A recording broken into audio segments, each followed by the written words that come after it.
Jak pozyskuje się serwatkę? Jest ona produktem, który otrzymuje się podczas przetwarzania mleka. W 93% składa się z wody, reszta to substancje zawarte w mleku. Ciecz ta jest prawie klarowna i jest pozostałością po całkowitym ścięciu mleka krowiego. Stanowi około 50% masy mleka, a druga część to skrzep, z którego wytwarza się ser. Jeśli nie wykorzystasz jej na przykład do wypicia czy wyrobu chleba, możesz wykorzystać ją w ogrodzie na wiele sposobów. Przede wszystkim możesz użyć jej jako nawozu, głównie do pomidorów, ogórków i borówek, a także wszystkich kwaśnolubnych roślin, ponieważ lekko zakwasza glebę. Możesz ją zastosować na warzywach w szklarni, na grządkach do młodych lub w pełni rozwiniętych roślin. Jak wpłynie stosowanie serwatki na Twoje warzywa? Nasyci ona glebę użytecznymi pierwiastkami śladowymi i aminokwasami, nastąpi zwiększona produktywność i wydajność owocowania, poprawa rozwoju roślin, zahamuje rozwój bakterii i grzybów, które powodują choroby, a także leczenie już chorych okazów bez szkody dla sadzonek. Oprócz tego roztwór serwatki przyspiesza dojrzewanie kompostu, a w połączeniu z innymi środkami odstrasza szkodniki. Podlewanie roztworem serwatki użyźnia glebę i przyczynia się do niszczenia patogenów chorób takich jak zaraza ziemniaka, mączniak rzekomy i prawdziwy, rdza, fusarioza, parcha i plamistość liści. W 100 g serwatki znajdziemy takie aminokwasy jak izoleucyna 50 mg, leucyna 82 mg, lizyna 67 mg, metionina 13 mg, cystyna 11 mg, fenyloalanina 29 mg, tyrozyna 37 mg, treonina 60 mg, tryptofan 14 mg, walina 53 mg, arginina 23 mg, histydyna 17 mg, alanina 36 mg, kwas asparaginowy 88 mg, kwas glutaminowy 41 mg, glicyna 17 mg, prolina 34 mg, seryna 38 mg. W 100 g serwatki znajdziesz takie wartości odżywcze jak białka 0,8 g, węglowodany 5,1 g, tłuszcze 0,1 g oraz głównie woda 93,4 g. Zawiera także w małych ilościach mikroelementy jak jod, cynk, żelazo, mangan oraz makroelementy, fosfor 40 mg, wapń 68 mg, magnez 1 mg, potas 129 mg, sód 45 mg. Zawiera też witaminy głównie z grupy B. Stosunkowo duża zawartość potasu wpływa na wspaniałe kwitnienie i zwiększa ilość wydawanych owoców. Laktoza zawarta w serwatce chroni przed szkodnikami.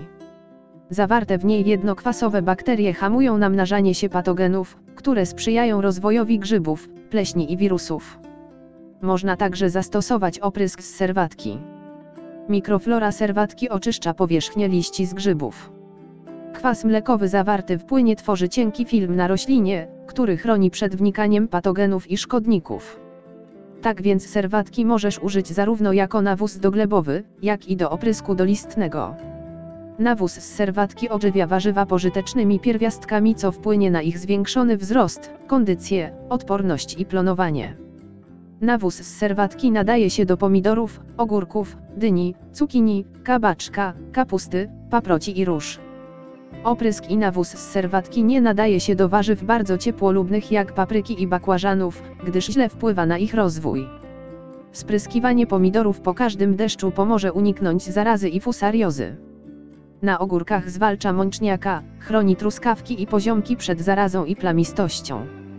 Przed użyciem w postaci nawozu, serwatkę należy rozcieńczyć z wodą w stosunku 1:10. Roztwór wylewa się wokół rośliny w odległości około 50 cm od niej.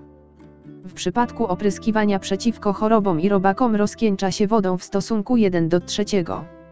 Gotowego już roztworu nie można przechowywać dłużej niż 2 dni, bo się psuje i sfermentowany płyn zaszkodzi sadzonkom. Kiedy można zastosować nawożenie lub oprysk serwatką? Nowo posadzone sadzonki warzyw potrzebują około 10 dni, aby się ukorzenić na nowym stanowisku. Po tym okresie można zastosować nawożenie. Można to robić na przemian z opryskiem z serwatki co 14 dni, ale nie częściej niż co tydzień. Stosujemy 1 litr roztworu na 1 krzak. Ostatnie nawożenie roślin przeprowadza się kilka tygodni przed zbiorem. Przed opryskiem pamiętaj, aby dobrze przecedzić roztwór przez gazę, bo resztki serwatki mogą zapchać opryskiwacz. Tak jak przy nawożeniu i opryskiwaniu innymi preparatami, pamiętamy, aby nie robić tego w upalne dni w pełnym słońcu, tylko wczesnym rankiem lub wieczorem, w przeciwnym razie rośliny ulegną poparzeniu. Jeśli po oprysku spadnie deszcz i zmyje preparat, należy oprysk powtórzyć. Nawożenie można łączyć z innymi środkami naturalnymi jak oprysk z drożdży czy nawożenie gnojówką. Należy pamiętać, że przy zbyt obfitym stosowaniu istnieje ryzyko obniżenia odczynu gleby, co negatywnie wpływa na zdrowie roślin, gdyż warzywa w większości nie lubią kwaśnej gleby. Za to borówki ją uwielbiają, przy nich możemy stosować większe ilości. Nie należy używać produktu bez rozcieńczenia, gdyż może poparzyć liście oraz korzenie.